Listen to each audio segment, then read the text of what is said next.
Hello friends, welcome to my TET class. Friends, आज हम देखेंगे पर्यावरण प्रैक्टिस सेट में। ये हमारा छठा प्रैक्टिस सेट होगा और जिससे पीछे हम 5 प्रैक्टिस सेट दे चुके हैं। जिन लोगों ने नहीं देखा तो डिस्क्रिप्शन में उसकी लिंक है, एक बार उसे ज़रूर देख ले। यहाँ पे हमने 20 महत्वपूर्ण प्रश्नों को लिया है, तो आइए स्टार्ट करते हैं इन सभी प्रश्नों को। फ्रेंड्स, 1 तारीख से टीटी के फॉर्म भरे जाएंगे। जिन लोगों को फॉर्म भरना है वो अपना भरने की तैयारी कर लें। और दूसरे की इस बार टीटी के फॉर्म में संशोधन का मौका आपको नहीं मिलेगा, तो पूरी सावधानी के साथ आप अपना फॉर्म भरिएगा ताकि कोई गड़बड़ी न हो पाए, क्योंकि संशोधन का मौका नहीं मिलने वाला। आइए स्टार्ट करते हैं अपने प्रश्नों को। यहाँ पे देखिए, हमने पहला प्रश्न लिया है, वायुमंडलीय दाब मापने का पैमाना है। यानी कि वायुमंडलीय दाब हम किस चीज़ से नापते हैं? बैरोमीटर से, मिलीमीटर से, वोल्ट मीटर या डेकामीटर। तो वायुमंडलीय दाब हम बैरोमीटर से नापते हैं, तो ऑप्शन 1 आपका यहाँ पे सही है। अगला प्रश्न देखिए, अमीबा में कुल कितने सेल होते हैं, यानी कि कोशिका होती हैं? तो आपको पता है कि अमीबा युगलना ये एक कोशिकीय प्राणी है। तो यहाँ पे कितने सेल होंगे, कितनी कोशिकाएं हैं? उनमें 1 है, इसलिए ऑप्शन 1 आपका यानी कि ए आपका सही है। अगला प्रश्न देखिए, नागालैंड भारत का विधिवत राज्य कब बना? 1963 में, 1964 में, 1965 में या फिर 1966? नागालैंड भारत का विधिवत राज्य 1963 में बना है, ऑप्शन ए आपका यहाँ पे सही है। अगला प्रश्न देखिए, अगला प्रश्न के निम्न में कौन पर्यावरण का अजैविक कारक नहीं है? तो नहीं शब्द को हटा के एक बार प्रश्नों को कीजिए। बन रहा है आपका पर्यावरण के अजैविक कारक है। कौन से अजैविक कारक है? जल आपका अजैविक कारक है, हवा आपका अजैविक कारक है, पौधे जीवों में आते हैं इसलिए पौधे को छोड़ देंगे, और भूमि भी आपका अजैविक कारक में आता है। बचा क्या आपका सी। तो ये जो नहीं शब्द हमने यहाँ पे छोड़ा था ना, ये नहीं शब्द इसी पौधे की तरफ इंगित कर रहा है। यानी कि प्रश्न के हिसाब से पर्यावरण के अजैविक कारक नहीं है, तो कौन सा नहीं है? पौधा नहीं है। यहाँ से ऑप्शन सी आपका सही होगा। अगला प्रश्न देखिए, अगला प्रश्न है कि पर्यावरण के संदर्भ में गंदा दर्जन किसको संदर्भित करता है? ना कि गंदा दर्जन से हम किसे जानते हैं? ऑप्शन है आपके 12 सबसे हानिकारक ग्रीन हाउस गैस हैं, 12 ओजोन क्षयकारी पदार्थ हैं, 12 सतत जैविक प्रदूषण या इनमें से कोई नहीं। तो जो सतत है यानी कि लगातार है, वो जैविक प्रदूषण आते हैं जो पर्यावरण को गंदा बना रहे हैं, इसलिए ऑप्शन सी देखिए आपका यहाँ पे सही होगा कि 12 सतत जैविक प्रदूषण है जो पर्यावरण के संदर्भ में जिसे गंदा दर्जन की उपाधि दी गई है।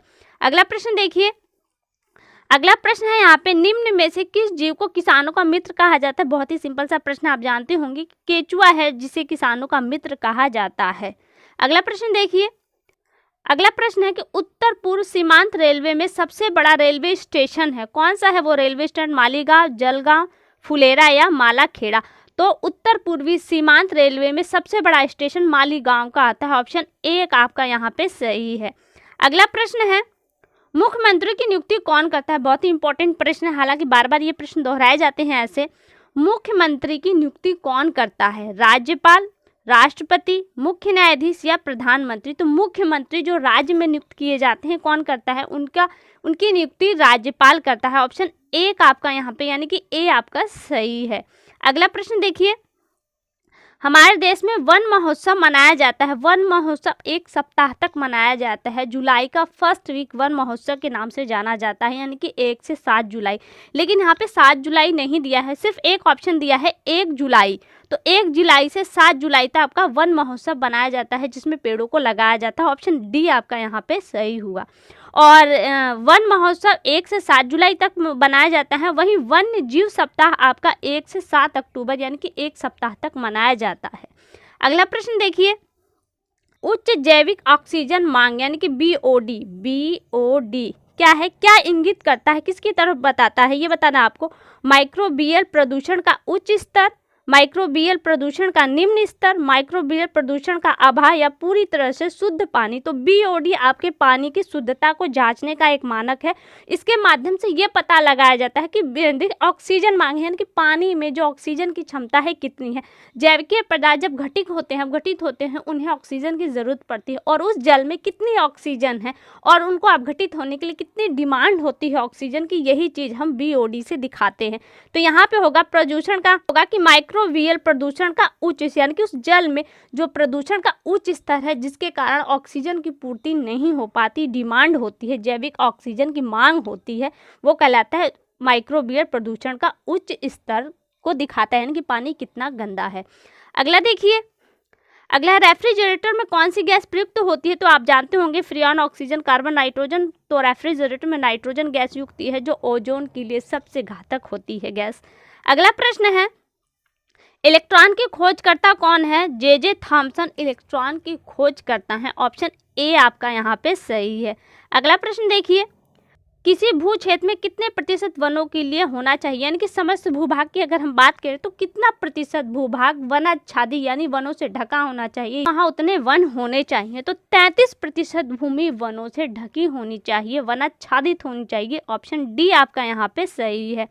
अगला प्रश्न देखिए, निम्न में से कौन सी गैस ग्रीन हाउस प्रभाव के लिए सबसे ज़्यादा जिम्मेदार है, यानी कि ग्रीन हाउस गैस के लिए सबसे बड़ा प्रभाव कौन डालता है, तो सबसे कम मात्रा किसकी है। देखिए नाइट्रोजन 78% है, ऑक्सीजन 21% है, वहीं आर्गन की बात करें तो 0.93% है, वहीं अगर हम CO2 की बात करें तो 0.0 ये पॉइंट है 0.3% या कहीं कहीं आपको 2 भी पढ़ने को मिलेगा। इतनी मात्रा केवल कार्बन डाइऑक्साइड की, और यही इतनी मात्रा पूरे ग्रीन हाउस गैस को प्रभावित करते हैं। सबसे कम मात्रा होने के बावजूद भी सबसे ज़्यादा प्रभाव कार्बन डाइऑक्साइड गैस डालती है। तो यहाँ से ऑप्शन एक आपका सही होगा कि कार्बन डाइऑक्साइड। अगला प्रश्न देखिए, अगला प्रश्न है कि रविन्द्रनाथ टैगोर भारत के राष्ट्रीय गान के अलावा एक और देश का राष्ट्रगान लिखा था, वो बताना है किस देश का उन्होंने राष्ट्रगान लिखा था। तो भारत के अलावा उन्होंने बांग्लादेश का भी राष्ट्रगान लिखा था। ऑप्शन एक आपका सही है यहाँ पे। और रविन्द्रनाथ टैगोर को गीतांजलि के लिए नोबेल पुरस्कार भी मिला था।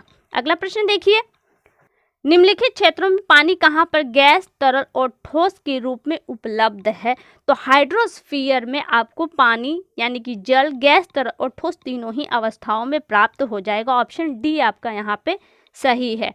अगला प्रश्न देखिए, हीटर के तार किस चीज़ के बने होते हैं, नाइक्रोम के, सोने के, चांदी के, तांबे के। तो यहाँ पे कंफ्यूजन हो सकता है कि नाइक्रोम और तांबे के, तो यहाँ पे आपको क्लियर हो जाए कि हीटर के जो तार होते हैं वो नाइक्रोम के बनाए जाते हैं, जिसके कारण उनमें चमक बनती है। ऑप्शन एक आपका यहाँ पे सही है।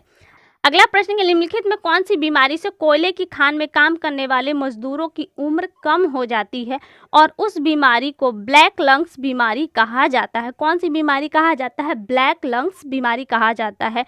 तो यहाँ पे आपके ऑप्शन क्लोम, गोला रुग्णता, प्रतिशील विशाल फाइब्रेसिस या मेसोथेलियोमा, और इनमें से कोई नहीं। तो ऑप्शन ए देखिए, क्लोम गोला रुग्णता एक ऐसी बीमारी है जो कोयले की खान में काम करने वालों को लगता है। तो ऑप्शन एक आपका यहाँ से सही है। अगला प्रश्न देखिए, अगला प्रश्न है कि दाची गांव राष्ट्रीय उद्यान कहाँ स्थित है, जम्मू कश्मीर, हिमाचल प्रदेश, उत्तराखंड या उत्तर प्रदेश में है। तो दाची गांव कस्तूरी हिरण के लिए जाना जाता है और ये आपके जम्मू कश्मीर में है। ऑप्शन एक आपका यहाँ पे सही है। आज की वीडियो का लास्ट प्रश्न है, ये प्रश्न है आपका, वन्य जीव संरक्षण के क्षेत्र में अदम्य साहस दिखाने वाले को कौन सा पुरस्कार दिया जाता है, यानी कि वन्य जीवों के संरक्षण को लेकर जो बहुत ज़्यादा ही प्रयास करते हैं उन लोगों को कौन सा पुरस्कार दिया जाता है। तो इंदिरा गांधी पर्यावरण पुरस्कार, मेदिनी पुरस्कार योजना, या फिर अमृता देवी बिश्नोई पुरस्कार, या फिर पीताम्बर पंत राष्ट्रीय पुरस्कार दिया जाता है। तो वन्य जीव संरक्षण के क्षेत्र में अदम्य साहस दिखाने वाले को अमृता देवी बिश्नोई पुरस्कार से सम्मानित किया जाता है। ऑप्शन सी आपका यहाँ पे सही है। तो फ्रेंड्स आज के लिए केवल इतने प्रश्न कैसे लगे एक बार कमेंट करके ज़रूर बताएं। अगली वीडियो में आपसे फिर मुलाकात होगी, तब तक के लिए नमस्कार।